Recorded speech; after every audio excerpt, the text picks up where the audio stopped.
Nós avaliaremos implantes como dentes? Será que os implantes eles têm um comportamento muito parecido com os dentes e a gente vai acompanhá-los e avaliá-los da mesma forma? Para começo de conversa, a gente tem que fazer um trabalho educativo junto à população para esclarecer que o implante dentário não é a solução de todos os problemas.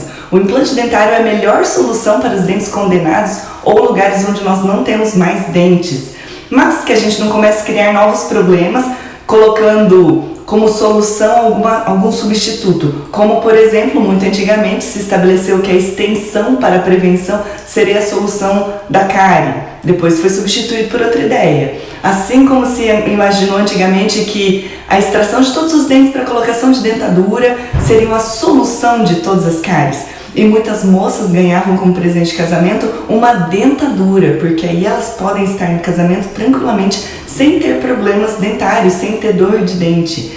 E assim como hoje extrair dentes acometidos periodontalmente não são a solução para o problema periodontal, porque por não saber tratar, ou por não querer tratar, ou por achar que isso não tem esperança, isso não é a solução, extrair para colocar implante. Porque existe uma doença chamada periimplantite.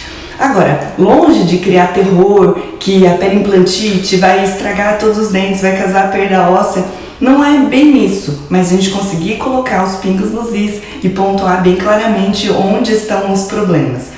Nem todo implante vai ter periimplantite, mas aquele implante que tiver periimplantite vai ter um problema sério assim. Assim como, por exemplo, nem toda arritmia vai levar a um problema cardíaco, mas alguns pacientes com arritmia, eles acabam tendo problemas cardíacos.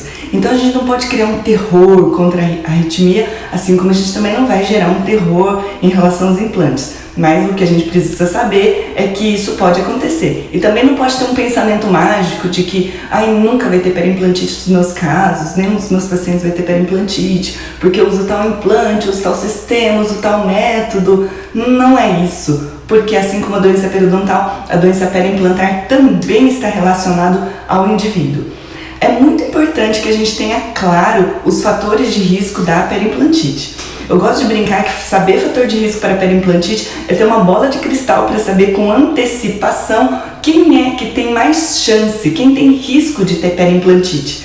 E esses pacientes são, pasme, presta atenção. Paciente que tem uma história anterior de doença periodontal por conta da suscetibilidade individual, da tendência individual de ter doença periodontal. Então, quem tem uma história de já ter tratado doença periodontal tem grande chance de ter doença periimplantar. Então, aqui fica uma coisa bem forte de dizer que extrair dentes, porque a gente não sabe tratar periodontalmente, não são a solução para a instalação de implantes. Pior, vão criar um problema maior, porque a ciência sabe tratar a doença periodontal, mas a doença periimplantar ainda a gente não tem tantas certezas, a gente não tem uma previsão, visto que o periimplante ele é mais delicado do ponto de vista regenerador do que o periimplante. Outra coisa que é bola de cristal para periimplantite são os fatores protéticos. Implante muito próximo um do outro, então hoje menos é mais. Quanto mais implante, maior a chance de você ter periimplantite. Quanto mais implantes, mais difícil de ter acesso à higiene. Qualquer tipo de desadaptação cervical, qualquer excesso de cimentação, já que o periimplante é diferente do periodonto e a gente pode ter excesso de cimento mesmo em regiões que a gente não perceba. A gente pode ter desafrouxamento de parafuso e esses lugares de desafrouxamento viram risco de periimplantite, até porque fica frouxo e fica bombeando micro-organismos para dentro do sulco periimplantar o tempo todo. Tem que avisar o paciente sentiu que está um pouquinho folgado, corre para o dentista, corre aqui, porque a gente vai rever. Outra coisa importante sobre o desafrouxamento de parafuso são os fatores oclusais, tá? Checa bem se a oclusão foi bem estabelecida, precisa ter assim ligeiramente infraoclusão, ligeiramente, visto que o periimplante não tem ligamento periodontal, o periodonto tem ligamento, então quando a gente morde o dente cede um pouco, o periimplante não cede, tem que considerar um pouquinho dessa diferença. Tem que avaliar se o paciente não é bruxômago, tem que avaliar se as guias estão corretas, tem que avaliar se a oclusão está desequilibrada ou se a gente só substitui um dente quando o paciente está com a oclusão toda ruim. Então, fatores oclusais são muito importantes para a manutenção da saúde, para a manutenção do osso e também para a prevenção do desafrouxamento do parafuso, que pode ser um fator de risco para a periimplantite. A gente precisa avaliar se o paciente tem alguns fatores de risco clássicos como diabetes e tabagismo. Diabetes, por toda a suscetibilidade que deixa no periodonto, deixa mais suscetível no periimplante. Não é contraindicação, mas a gente precisa cuidar um pouco mais. O paciente tabagista também não chega a ser uma contraindicação, mas o paciente tabagista tem a maior chance de ter periimplantite. E por fim, a presença de placa bacteriana e inflamação. Inflamação na forma de sangramento. Sangramento, gengiva que sangra, um pequeno edema, alguma coisa assim, já são sinais de risco de periimplantite, mas isso gerou um viés de confusão gigante. E vou até explicar o porquê. Todo paciente que tem muita placa bacteriana aparente vai ser um paciente com fator de risco de periimplantite? Vamos voltar pro periodonto, pro dente. Todo paciente que tem escovação ruim vai ter periimplantite? Periodontite? Todo paciente que tem escovação ruim vai ter doença gengival ou periodontal ou periimplantar? Alguém conhece alguém com uma escovação muito ruim, mas que tem uma perfeita saúde periodontal? Tem vários. Não tem paciente que tem uma higiene maravilhosa e que ainda assim a gente pena para recuperar a saúde periodontal? Tem. Isso mostra que nem todo biofilme é igual, nem toda placa bacteriana é igual. E aí a gente começa a entender, como Socrates que falou na década de 80, de que nem toda bactéria é ruim, nem todo biofilme dental é ruim. Pelo contrário, a maior parte das bactérias presentes na cavidade bucal são bactérias benéficas. Mas, para alguns casos, a gente começa a ter um supercrescimento de algumas bactérias e essas bactérias, quando elas aumentam de proporção, elas acabam causando doença periodontal ou periimplantar. Dr. Sokransky, na década de 80, classificou essas bactérias como um grupo de cores. Então, por exemplo, o grupo vermelho é um grupo altamente relacionado à doença periodontal ou periimplantar. Sempre que, quando a gente utiliza sondas de DNA ou os estudos de rastreamento sobre as populações microbianas, se identifica uma maior proporção dessas bactérias do grupo vermelho, muito possivelmente a gente tem doença periodontal. E quando a gente consegue controlar essas bactérias, a gente já tem saúde. Isso não significa que a gente está eliminando todo o biofilme dental, mas que a proporção do biofilme é que faz mais diferença. Então, hoje, doença periodontal ou periimplantar é um desequilíbrio microbiano e nós vamos focar o tratamento nesse equilíbrio microbiano. O foco não é um controle de placa super rígido, como já se buscou antigamente, mas a gente conseguir com que volte aquela microbiota normal, volte aquela flora normal com grande proporção de bactérias do bem, bactérias relacionadas à saúde. Voltando à pergunta inicial, será que então a gente vai tratar implantes como os dentes? Implante é igual a dente? A gente vai entender que são mais ou menos a mesma coisa, que a gente vai usar as mesmas ferramentas? Então, hoje eu quero destrinchar um pouco mais um artigo científico de Pierluigi Colli e que ele está falando, está se perguntando, será que a sondagem periimplantar não estaria causando um excesso de diagnóstico e um super tratamento dos implantes dentários? Em vista de que o sulco periimplantar ele tem uma variabilidade entre as pessoas, que em algumas pessoas tem mais sulco, menos sulco, e a confusão é saber quanto de sulco periimplantar vai ser doença, já que para a doença periodontal, igual acima de 4 milímetros já é considerado doença periodontal. Mas e para o periimplante? Que critério a gente vai usar?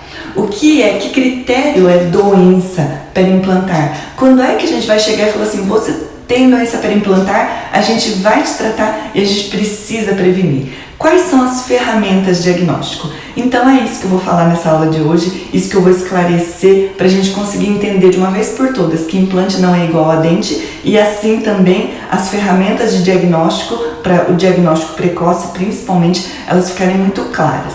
Enfim, hoje já tem evidências na literatura muito claras que os tecidos Periimplantares, eles são mais suscetíveis, eles são mais delicados a reações inflamatórias. Isso já está muito claro. Isso significa que o periimplante inflama mais do que o periodonto. Tá vendo quando eu falo que a gente extrai os dentes acometidos periodontalmente para a gente instalar implantes em substituição ao tratamento? Porque às vezes eu já ouvi assim: ah, mas esse negócio de ficar raspando o dente, de ficar passando garfinho em dente, de ficar alisando o dente, isso não funciona. Isso o paciente vai ter que passar a vida toda. Então o melhor é extrair tudo e colocar implante. Não, não é o melhor, porque o periimplante ele é mais suscetível à doença periimplantar do que o dente à doença periodontal. É muito mais fácil tratar um dente de periodontite do que um implante de periimplantite. E os estudos imunohistoquímicos. Imunohistoquímico é a gente pegar um corte histológico, depois para a gente saber o que tem ali, que tipo de célula tem. Vamos saber se tem linfócito, que é um marcador de inflamação crônica. Então se coloca um anticorpo um marcador de linfócito, e depois coloca um reagente fluorescente, depois olha no microscópio, fotografa e contabiliza quanto que isso tem. Olha, vamos avaliar quanto de neutrófilo tem, que é um marcador de inflamação aguda, rápida. Então joga, faz um estudo imunohistoquímico. Ah, vamos saber se está na normalidade? Avalia a proporção dessas populações celulares relacionadas à inflamação. É assim que os estudos imunohistoquímicos vão conseguir avaliar o quanto de célula inflamatória, o quanto de inflamação tem ou não tem. Então, o que desde em 2012 conseguiu estabelecer é que ele confirma que o infiltrado imunoinflamatório é muito maior nos tecidos periimplantares do que nos tecidos periodontais. E que as diferenças são diferenças críticas, estando sempre mais inflamado para o periimplante. E que existe uma diferença na progressão das doenças periodontais ou periimplantares, que para a doença periodontal, para o dente, ele acontece em alguns surtos. Tem um burst inflamatório, depois para, depois tem de novo, mas a doença periimplantar ela tem um curso diferente, podemos ser continuamente destrutiva. Então, o que estão avaliando também é em relação à sondagem, ou em relação a qual método de diagnóstico que a gente vai identificar. Em relação à sondagem, uma é que a gente vai ter uma profundidade de sondagem diferente, porque a gente vai ter diferenças histológicas entre o periimplante e o periodonto. Então, por exemplo, já se avaliou nesse estudo de Erickson, no Journal of Clinical Periodontology de 1993, que a penetração da sonda foi muito mais avançada em implantes do que em dentes. Então, existe uma diferença na estrutura de fixação.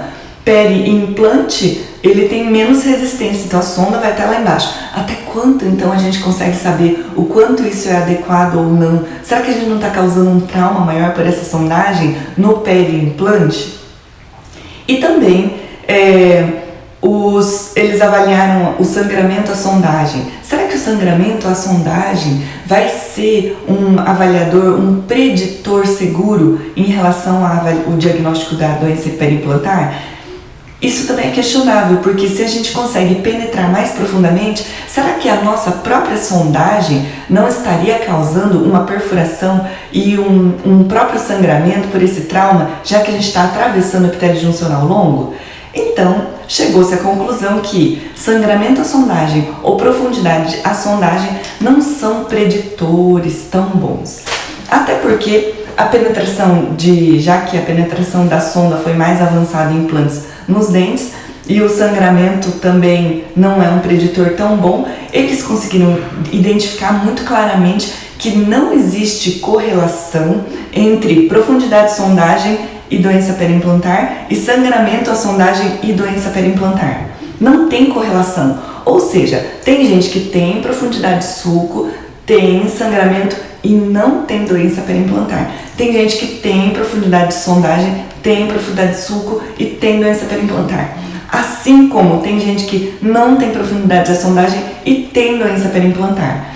Isso não é um preditor confiável, não é ferramenta diagnóstico, sangramento à sondagem ou profundidade à sondagem para a doença periimplantar. Esses foram estudos de Lackholm e os estudos que foram confirmados por Dieres, que foi um estudo bem bacana em 2012.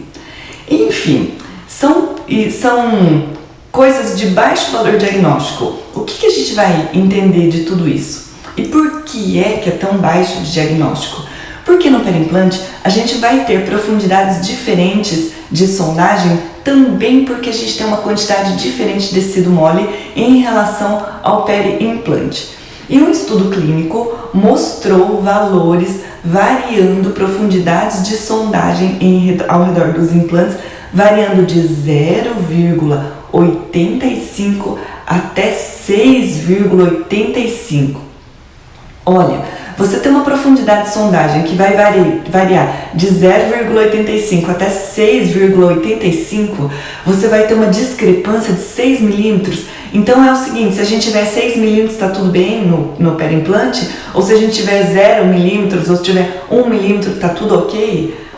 E isso não é um preditor, mostrando mais uma vez, não é isso que vai dizer, porque às vezes você vai usar a profundidade de sondagem para avaliar, mas só ele não é um identificador, porque para a doença periodontal, se você tiver só profundidade de sondagem, só por isso, mesmo sem avaliar a radiografia, eu já sei que eu tenho doença periodontal, mas para a doença periimplantar não é bem assim.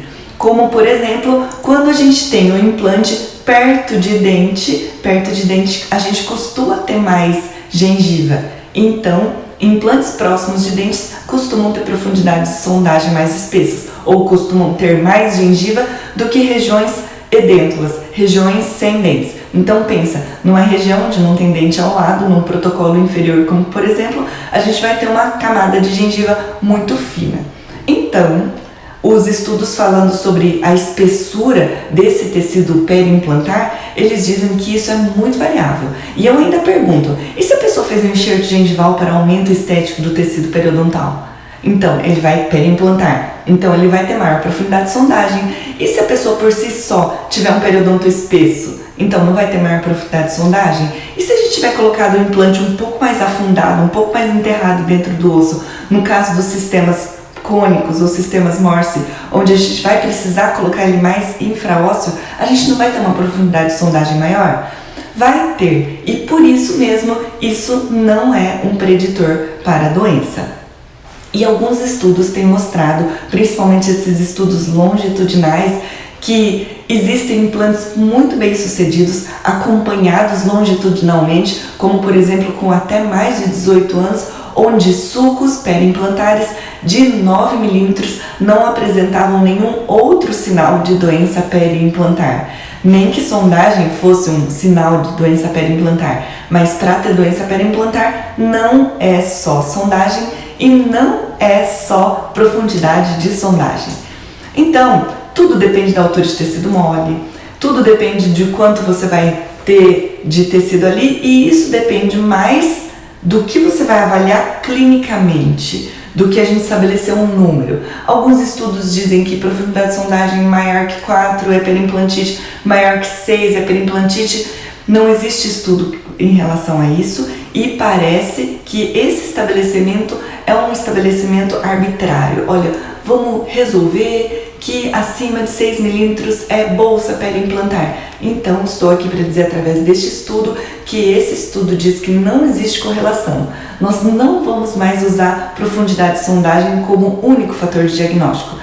Às vezes eu ainda uso porque eu preciso saber até onde vai essa bolsa, o quanto a gente tem de afastamento, o quanto a gente tem de distância e que eu sei que mais ou menos aonde a sonda penetrar eu não tenho tecido ósseo. Então eu tenho um parâmetro, mas não que este seja um preditor de doença periimplantar, visto que a gente consegue perfurar o epitélio juncional e visto que a profundidade de sondagem depende da quantidade de tecido mole daquela região. Então, o que esse estudo propõe? Esse estudo propõe que a gente vai fazer um misto de exame visual, clínico e radiográfico. Nossa, depois que eu li isso facilitou a minha vida que você nem imagina. Por quê? Para quem já sondou implante, sabe o quanto é sofrido a gente conseguir fazer aquela sondagem. Dependendo da região, principalmente se a prótese for grande e a prótese for espessa, a gente tem uma dificuldade de conseguir encaixar aquela sonda, principalmente para a técnica correta de sondagem, que é uma sondagem ao longo eixo do dente, é muito difícil e que às vezes a coroa é um pouco mais bojuda por conta da compensação da perda tecidual e é muito difícil fazer uma sondagem. Portanto, o estudo está mostrando que com profundidade de sondagem e sangramento à sondagem não são preditores, a gente vai usar um exame visual e radiográfico para essa identificação. Vai ser suficiente? Vai. Por quê? Já se sabe, pelo novo esquema de classificação de doenças periodontais e condições periimplantares, onde se sabe que não é possível definir uma faixa de profundidade de sondagem compatível com saúde periimplantar, então corroborando isso que eu falei, e a gente vai fazer uma inspeção visual e uma palpação. O que a gente vai ver? Nós vamos ver se a gente vai ter sangramento, se a gente vai ter supuração ou se a gente vai ter vermelhidão e edema. Esses então são sinais clínicos de que tem alguma coisa errada nesse periimplante. Mas a radiografia, onde através do exame radiográfico a gente vai avaliar a presença ou ausência de perda óssea. Então é uma associação dos dois. Como é que a gente vai conseguir comparar a salserização periimplantar com a inflamação ou com a doença periimplantar? Salserização é quando a gente tem uma perda óssea em formato de pires sem doença. E isso é perfeitamente possível dentro dos 2 primeiros anos de carga, de uso do implante. Então, se a gente tiver esse fenômeno de salserização, sem perda tecidual, sem sangramento, sem inflamação, sem edema, sem supuração, nós estamos frente a um caso de saúde periimplantar. Mas se nós temos uma perda óssea, mas nós temos vermelhidão, edema e todos os sinais compatíveis com inflamação periimplantar, a gente vai dizer que nós estamos frente a uma doença periimplantar que vai precisar ser tratada dentro dos seus critérios de gravidade e necessidade. E, claro, estabelecê-los dentro de um estudo, dentro de um esquema de manutenção periimplantar.